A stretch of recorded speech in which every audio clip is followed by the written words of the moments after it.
எல்லோருக்கும் வணக்கம். சிவகாமியின் சபதம் நாவலோட முதல் பகுதியான பரஞ்சோதி யாத்திரையில் 39வது அத்தியாயத்தை இன்னைக்கு பார்க்கலாம். கடந்த பதிவில் 38வது அத்தியாயமான கமலியில் ஆயனரும் சிவகாமியும் கமலி வீட்டில் இரவு தங்கி இருந்ததையும் சிவகாமி தூக்கம் வராமல் எழுந்து சிந்தனையில் ஆழ்ந்ததையும் பார்த்தோம்.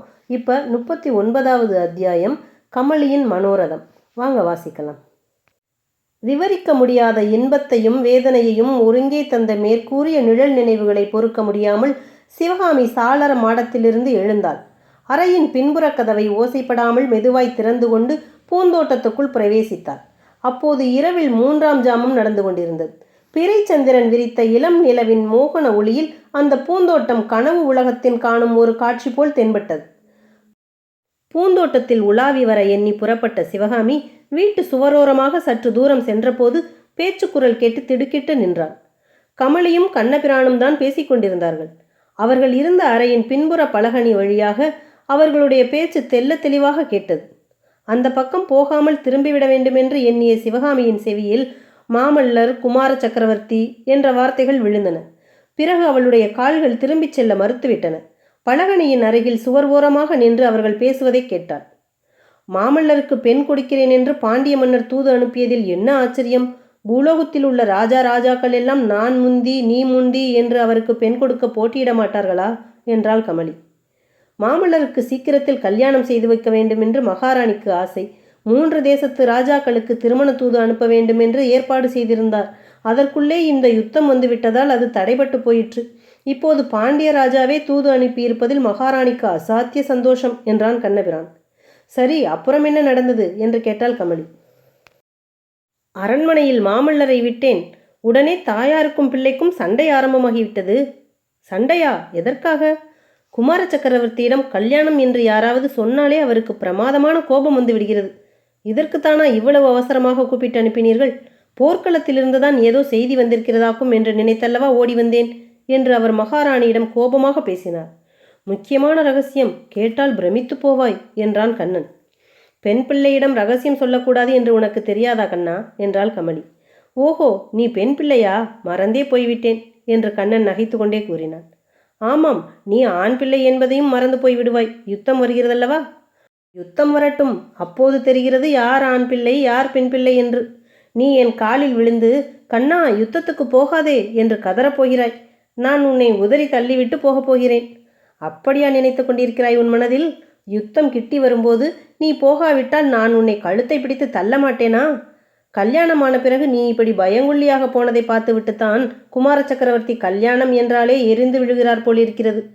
இப்படித்தானே நீ எண்ணிக்கொண்டிருக்கிறாய்? யுத்தம் வந்திருக்கிறபடியால் குமார சக்கரவர்த்தி கல்யாணம் வேண்டாம் என்கிறார் என்று எல்லோரும் நினைத்து கொண்டிருக்கிறார்கள். பிசகு கமலி, பெரும் பிசகு. எது பிசகு கண்ணா? எல்லோரும் நினைத்து கொண்டிருப்பது பிசகு. மாமல்லர் கல்யாண பேச்சை வெறுப்பதற்கு வேறு காரணம் இருக்கிறது. அது பெரிய ரகசியம். அதிலும் உன் தங்கச்சி சிவகாமியை பற்றிய ரகசியம் கமலி. என்ன என்ன என் தங்கச்சியை பற்றி எனக்கு தெரியாத ரகசியம் என்ன இருக்கிறது? ஏதாவது இசைக்கேடாக சொன்னாயோ? பார்த்துக்கொள். இசைகேடு ஒன்றுமில்லை, பெருமையான விஷயம்தான். சொன்னால் எனக்கு என்ன தருகிறாய்? சொல்லிவிட்டு கேள். பொருளை பார்த்து விட்டல்லவா விலையை தீர்மானிக்க வேண்டும் என்றாள் கமலி. அப்புறம் ஏமாற்றக்கூடாது தெரியுமா? பல்லவ ராஜ்யத்தின் குமார சக்கரவர்த்தி வீரத்தில் அர்ஜுனனையும் அழகில் மன்மதனையும் ரதம் ஓட்டுவதில் கண்ணபிரானையும் ஒத்தவரான மாமல்ல நரசிம்மர் உன்னுடைய தங்கச்சி சிவகாமியின் மேல் காதல் கொண்டிருக்கிறார் கமலி. ஆ என்னும் சத்தம் மட்டும்தான் கமலியின் வாயிலிருந்து வந்தது. அவள் ஆச்சரியத்தினால் திகைத்து விட்டாள். வெளியிலிருந்து கேட்டுக்கொண்டிருந்த சிவகாமியின் நெஞ்சில் அந்த ஆ சத்தமானது கூரிய அம்பை போல் புகுந்தது. தன்னிடம் இவ்வளவு ஆசையும் நம்பிக்கையும் வைத்துள்ள அருமை தோழியிடம் தனது அந்தரங்கத்தை வெளியிடாமல் இத்தனை நாளும் ஒளித்து வைத்திருந்தது பற்றி அவள் வெட்கினாள். அறைக்குள்ளே சம்பாஷணை மேலும் தொடர்ந்து நடந்தது. கமலி, நான் சொன்ன செய்தி உனக்கு அதிசயமாயிருக்கிறதல்லவா என்று கண்ணபிரான் கேட்டான். அதிசயம் என்ன? நம்முடைய குமார சக்கரவர்த்தி புத்திசாலி என்றுதான் அடிக்கடி நான் சொல்லியிருக்கிறேனே. அதனால்தான் அவருக்கு என் தங்கச்சியின் மேல் மனம் சென்றது என்று கமலி சமத்காரமாக விடை சொன்னாள். ஓஹோ, அப்படியா? நீயும் உன் தங்கையும் சேர்ந்து பேசிக்கொண்டுதான் இந்த வேலை செய்தீர்கள் போலிருக்கிறது. உன்னுடைய வலையில் என்னை நீ போட்டுக்கொண்டாய். உன் தங்கச்சி மாமல்லரையே வலை போட்டு பிடித்து விட்டாள். என்ன சொன்னாய் என்று கமலி கம்பீரமாக கேட்டுவிட்டு மேலும் சொல்லம்புகளை போட்டாள். நானா உன்னை தேடி வந்து என்னுடைய வலையில் போட்டுக்கொண்டேன்? நானா வீட்டின் மூளை முடுக்குகளிலெல்லாம் உன்னை தொடர்ந்து வந்து கையை கெட்டியாக பிடித்து கொண்டு கண்ணே பெண்ணே, நீ கருணை செய்யாவிட்டால் நான் உயிரை விடுவேன் என்று கதறினேன். நானா என்னை கல்யாணம் செய்து கொள் என்று கெஞ்சினேன்? இல்லை கமலி, இல்லை. நீ உன்னுடைய கண்ணாகிற வலையை வெறுமனை விளையாட்டுக்காக விரித்தாய்.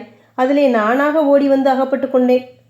நம்முடைய கதை இருக்கட்டும். மாமல்லருக்கும் என் தங்கைக்கும் நேசம் என்கிற விஷயம் உனக்கு எப்படி தெரிந்தது? அதை சொல்லு என்றாள் கமலி.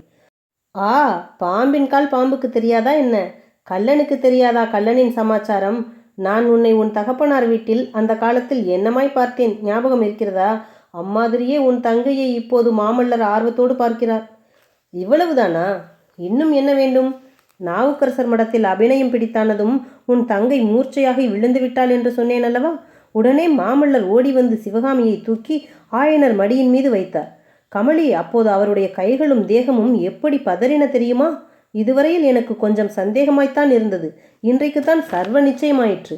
இதை கேட்டுக்கொண்டிருந்த சிவகாமியின் தேகமெல்லாம் சிலிர்த்தது. விம்மலுடன் அழுகை வரும் போல் இருந்தது. சமாளித்து கொண்டு மேலும் நடந்த சம்பாஷணையை கேட்டார். இவ்வளவு கூர்மையாய் கவனித்தாயே, நீ ரொம்ப புத்திசாலிதான். மாமல்லரும் பாக்கியசாலிதான் என்றாள் கமலி. மாமல்லர் பாக்கியசாலி என்றா சொல்கிறாய்? இதனால் ஏற்பட போகிற சங்கடங்களை எல்லாம் நினைத்தால் சங்கடம் என்ன வந்தது? குமார சக்கரவர்த்தியின் கல்யாணம் என்றால் நம்முடைய கல்யாணத்தைப் போல் என்று நினைத்து கொண்டாயா? எத்தனையோ யோசனைகள் செய்வார்கள். கண்ணா, என் தங்கையை மட்டும் சாமானியமான பெண் என்று நினைத்தாயா? தமயந்தியை மணந்து கொள்ள தேவலோகத்திலிருந்து தேவர்கள் வந்தது போல் சிவகாமியை தேடிக்கொண்டு வரமாட்டார்களா? ஏதோ தமயந்தி மனம் வைத்து நல மகாராஜனுக்கு மாலையிட்டாள். ஆனால் தமயந்தி அரண்மனையில் பிறந்த ராஜகுமாரியாச்சே கமலி. என் தங்கை 1000 ராஜகுமாரிகளுக்கு இணையானவள். நீ வேணுமானாலும் பார், என்னுடைய மனோரதம் ஒரு நாள் கட்டாயம் நிறைவேறப் போகிறது. அது என்ன மனோரதம் கமலி? இந்த யுத்தமெல்லாம் முடிந்த பிறகு மாமல்லருக்கு மகுடாபிஷேகம் நடக்கப் போகிறது. தங்க ரதத்தில் நவரத்ன சிங்காசனத்தில் அமர்ந்து நரசிம்ம சக்கரவர்த்தி ராஜா வீதிகளில் பவனி வருகிறார். அவருக்கு பக்கத்தில் தேவேந்திரனுக்கு அருகில் இந்திராணியைப் போல் என் தங்கை சிவகாமி அமர்ந்திருக்கிறாள். தங்க ரதத்தின் முன்தட்டில் நீ ஜம் என்று உட்கார்ந்து ரதத்தை ஓட்டி கொண்டு வருகிறாய். நான் அரண்மனை கோபுர வாசலில் மேல் மாடத்தில் நின்று கொண்டிருக்கிறேன். ரதம் அரண்மனை வாசலில் வந்து நின்றதும் கூடை கூடையாக மல்லிகை மலர்களையும் சண்பக பூக்களையும் அவர்கள் மேல் கொட்டுகிறேன். நடுவில் உன் தலையிலும் ஒரு கூடை பூவை கவிழ்கிறேன். இப்படி நடக்க வேண்டும் என்பதுதான் என் மனோரதம் கண்ணா. கமலி, உன் மனோரதம் நிறைவேறினால் எனக்கும் அளவில்லாத சந்தோஷம்தான் என்றான் கண்ணன். சிவகாமி திரும்பி தன்னுடைய அறைக்குள்ளே சென்று படுக்கையிலே படுத்துக்கொண்டாள். இருதயத்தின் அடிவாரத்திலிருந்து பொங்கி வந்த விம்மலையும் அழுகையையும் ஆனமட்டும் முயன்றும் அவளால் அடக்கிக் கொள்ள முடியவில்லை. இரவு 4வது ஜாமத்தில் விழிப்பும் இல்லாமல் நித்திரையும் இல்லாமல் அரை தூக்க நிலையில் சிவகாமி படுக்கையில் புரண்டு கொண்டிருந்த போது முன்னர் அவள் மணக்கண் முன் தோன்றிய நிழல் தோற்றங்கள் உருவமெடுக்க ஆரம்பித்தன. ஒரு செண்பக மரத்தின் கிளையில் 2 புறாக்கள் உட்கார்ந்து ஒன்றோடொன்று கொஞ்சி விளையாடி கொண்டிருக்கின்றன. திடீரென்று சுற்றியிருந்த மரங்கள் எல்லாம் தீப்பட்டு எரிய தொடங்குகின்றன. ஆண் புறாவானது பெண் புறாவை பார்த்து, நீ இங்கேயே இரு, நான் திரும்பி வந்து உன்னை காப்பாற்றுகிறேன் என்று சொல்லிவிட்டு பறந்து செல்கிறது. அது போன வழியையே பெண் புறா பார்த்து கொண்டிருக்கிறது. ஆண் புறா திரும்பி வருமா, வந்து பெண் புறாவை தப்ப வைக்குமா? இதை அறிய முடியாதபடி பெண் புறாவை நாலாபுறமும் புகை வந்து சூழ்ந்து விடுகிறது. அந்த நேரத்தில் அவ்விதம் புகையினால் சூழப்பட்டிருப்பது பெண் புறா அல்ல, தானே என்று சிவகாமி பிரம்மையுறுகிறாள். கற்பனை உலக காட்சி மாறுகிறது. மல்லிகை தோட்டத்தில் ஆணும் பெண்ணுமாக ஒரு கலைமானும் ஒரு புள்ளிமானும் துள்ளி விளையாடி கொண்டிருக்கின்றன. விளையாட்டின் இடையே புள்ளிமானானது மல்லிகை புதருக்கு அருகில் மறைந்து நிற்கிறது. மல்லிகை புதரில் பூத்து சிரித்திருந்த வெள்ளி மலர்களுக்கும் புள்ளிமானின் மீது அள்ளி தெரித்திருந்த வெள்ளி பொட்டுக்களுக்கும் வித்தியாசம் தெரியாமல் கலைமான் புள்ளிமானை தாண்டி கொண்டு அப்பால் போகிறது. அதை கண்டு புள்ளிமான் சிரிக்கிறது. இப்படி அவை விளையாடி கொண்டிருக்கையில் ஒரு தடவை பெண்மான் ஒளிந்து கொண்டிருந்த போது சற்று தூரத்தில் ஒரு மல்லிகை புதரில் 2 பிரகாசமான நட்சத்திரங்கள் ஜொலிப்பதைக் கண்டு அதிசயித்தது. பிறகு அவை நட்சத்திரங்கள் அல்ல, அனல் கட்டிகள் என்று தோன்றியது.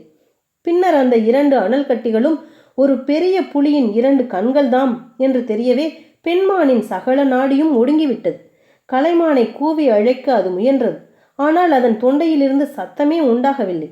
மேலே என்ன ஆயிற்று? புள்ளிமான் தப்பிச் சென்றதா, கலைமானுடன் சேர்ந்ததா? அதுதான் தெரியவில்லை. அத்தகைய பயங்கர அபாயத்தில் அகப்பட்டு கொண்டிருந்த பெண்மான் உண்மையில் மான் அல்ல, தானே அந்த மான் என்று மட்டும் சிவகாமிக்கு அந்த கணத்தில் தெரிய வந்தது.